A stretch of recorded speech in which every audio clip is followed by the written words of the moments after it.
Ngjarja e rëndë në gjykatën e apelit në Tiranë, ku humbi jetën tragjikisht gjyqtarja Astrid Kalaja, ka risjellë në kujtesë të magjistratave dhe avokatëve në Fier sulmin me armë brenda gjykatës së Fierit, ku një person i përfshirë në proces gjyqësor qëlloi me armë gjyqtaren Irena Maneku.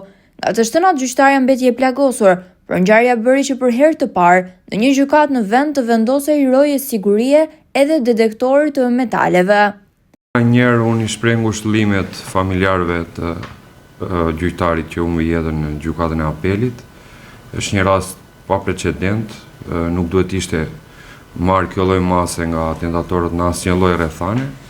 Kurse për sa i përket pyetjes tuaja nderuar, vërtet kemi të bëjmë me një ngjarje të parë që ka ndodhur në gjyqësor në gjykatën e Fierit, ku gjyqtarja Irena Maneku është qelluar me armë brenda sallës gjyqit dhe ka qenë rasti i parë. Dhe mbas këtij rasti institucionet kanë marrë masa, jo vetëm në gjykatën e Fierit, por gjithandej, pra duke u vendosur një punonjës policie në hyrje me pajisje elektronike metal kërkues, dhe deri diku në gjykatën e Fierit kjo realizohet, por është një masë që nuk garanton siguri në sallat e gjyqeve, sepse nuk është problemi vetëm i gjykatës.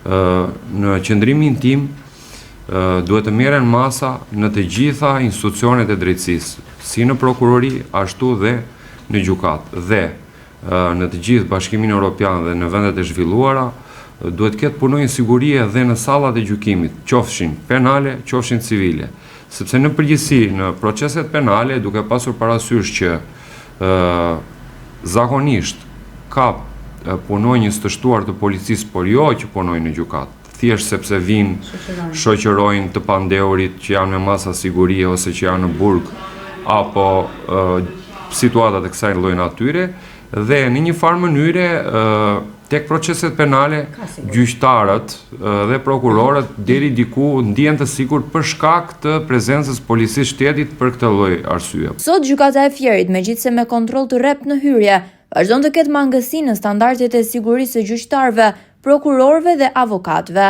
Sipas Goxhait, nga njëra anë mbi ngarkesa pas hartës së re gjyqësore dhe mungesa e hapësirave për zhvillimin e gjyqeve, cënon sigurinë e magjistratave. Sipas tij, Fieri duhet urgjent një godinë e re gjyqësore. Janë aktorë të procesit. Ka pas dhe raste që janë goditur, janë rrahur avokatët nga palët kundërshtare, qoftë në dyert e gjykatave, ndoshta në sallë jo, sepse ka siguri në sallë deri diku nga drejtimi i gjykatës, por në dyert e gjykatave po. Pra në ambientet e gjykatave ka shumë avokat të dhunuar nga palët kundërshtare.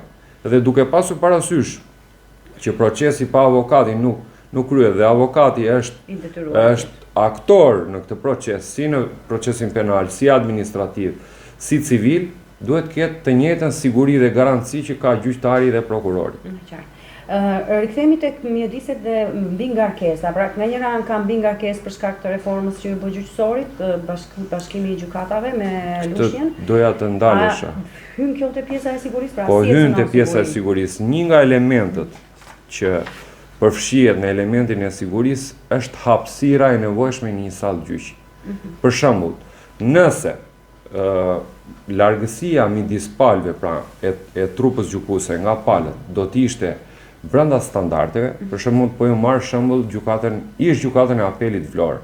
Nëse do futeni në sallat e ish gjykatës së apelit Vlorë, trupi gjykues është shumë larg nga palët dhe palët janë dhe vetë larg nga njëri tjetri. Plagosja me armë e gjyqtares së Fierit në vitin 2007 ishte rasti i parë në vend ku një gjyqtar sulmohej brenda gjykatës në krye dhe për shkak të detyrës, që atëherë kontrollet për hyrje në gjykatë u forcuan. Me 21 gjyqtarë dhe mbulimin e një popullsie prej 300.000 banorësh, gjykata e Fierit ka vetëm 5 salla gjyqesh, pa dhoma këshillimi dhe me hapësira ku më e madhja nuk i kalon 5 metra katror.